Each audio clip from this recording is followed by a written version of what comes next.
Defend yourself against DDoS attacks by hiding your true IP address with ExpressVPN, and visit my custom link expressvpn.com/ghilliemaster in the description to find out how you can get an extra 3 months free.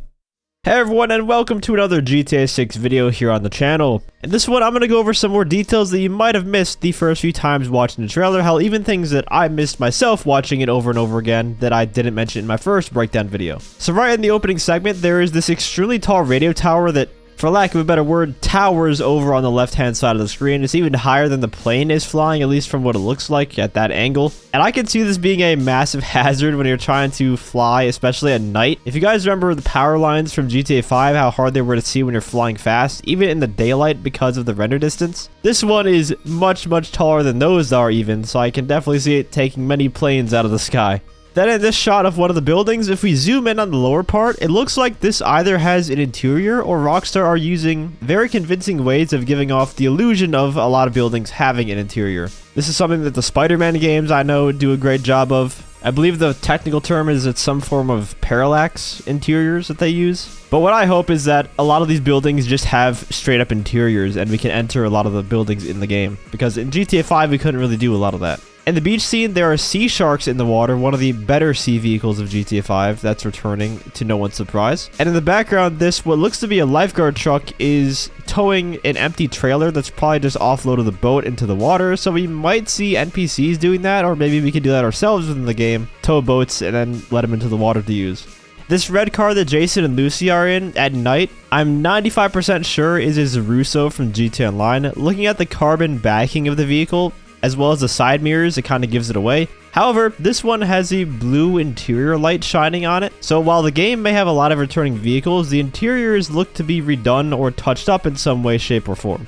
This pink car that I thought was just a different variant of the faction Donk is actually the Tulip M100 in Donk form, and the tan car in the background also appears to be a standier Donk variant that we see for a few frames. Not only is there a toll booth right here for the first time since GTA 4, but there is a tennis court right next to it, indicating that we'll likely have the tennis minigame being brought back, which means I can continue my astounding 65-1 win-loss ratio. In the ocean drive sequence, first of all, I want to correct a mistake that I made in my previous video. This is not a Rebla GTS, it's the Landstalker XL, but this white and yellow car is what I want to focus on. That's the Oceanic that made an appearance in the original Vice City, and is a reference to the real-life Oldsmobile parked there in the same location in real life.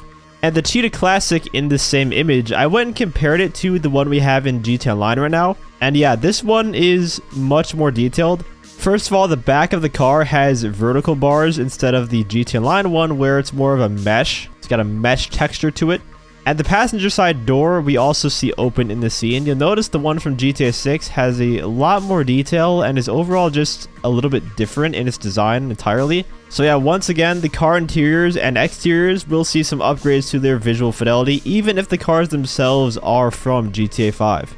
There's been lots of discussion of whether or not this is Lucia or some other NPC, and it's looking more and more like this is actually Lucia based on some of the moles as well as her earrings, which are the exact same ones seen on her in this part near the end of the trailer. Now, could it be possible that two characters in the game have hoop-like earrings? Sure. Obviously, she has some makeup and lipstick on here as well as a different haircut in this part though, which I'm going to assume are things that we can just customize, we can change in the game to our liking. So it's possible that this is just Lucia that's customized in a different way than the other scenes. In the scene showcasing the UNEDITED keys, remember the blimp at the top of the screen? Well, people have noticed that this seems to be based on the Air Force radar balloon that's nicknamed Fat Albert, which apparently hovers over sections of the Florida Keys. Now, I had no idea this even existed. I figured this is just a regular old blimp like the one from GTA 5, but it's definitely a cool detail nonetheless. A lot of the social media wackiness within the game are actually references to real-life events that went viral on social media, and credit to GTA 6 Center on Twitter for posting a lot of these comparisons. So the Karen with the two hammers is a parody of this lady that went berserk with two hammers in real life. She went around smashing car windows and stuff with them. The torquing on the vehicle as it drives is a reference to this lady that did the same thing in real life. The alligator in the convenience store is a reference to the alligator that wandered into a Walmart in Florida one time. The guy with the face tattoos is a parody of the Florida Joker, who also had a bunch of face tattoos with a different color hair. The guy doing yard work with his cheeks out is a reference to a Florida man who was doing yard work naked. And yet another naked man was running from the police, just like this guy in the trailer, almost the exact same way, except he's not quite naked. Who knows, he might be for the full game, but for the trailers, obviously they can't have naked people in them. And in that same sequence, right at the beginning frame, we see a side view of a cop car that has the same exact shape as the standard police Buffalo. It doesn't look like the STX version, just the standard Buffalo, so it looks like that car will be making a return.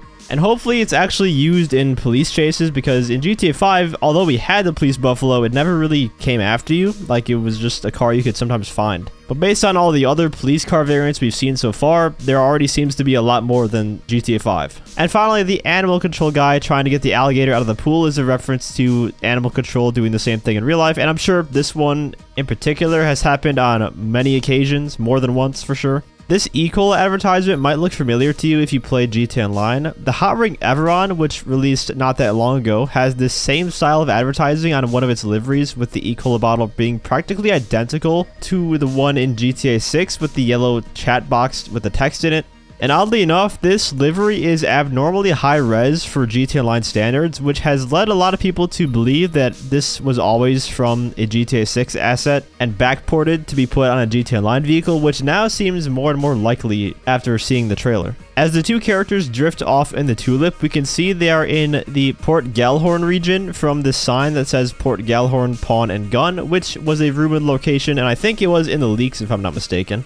And speaking of the leaks, in this part of the trailer at the motel they're at, this was actually in the leaked gameplay. If you look at the lamp and the green sign plastered on the wall there, one of the leaked gameplay clips has those two details in it. You can very clearly see them if you look at the leaked gameplay, which I unfortunately can't show here, but if you manage to get a look at it, it's there, trust me.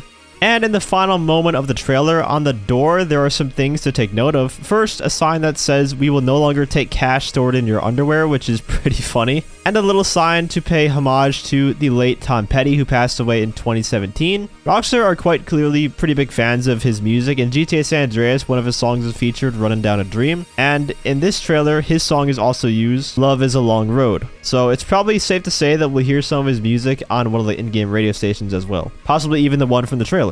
But those are 15-ish more things that you might have missed in the GTA 6 reveal trailer. If there's any more stuff worth making a video on, then I will, but as for now, I'm probably just going to stop with the breakdown videos. I feel 2 is good enough, and you guys have probably seen a bunch of these spammed in your subscriber feed. If you enjoyed the video or found it helpful, feel free to leave a like as well as subscribe to my channel for more GTA 6 and GTA Online content. I also want to give a huge shout out to all my channel members for your support.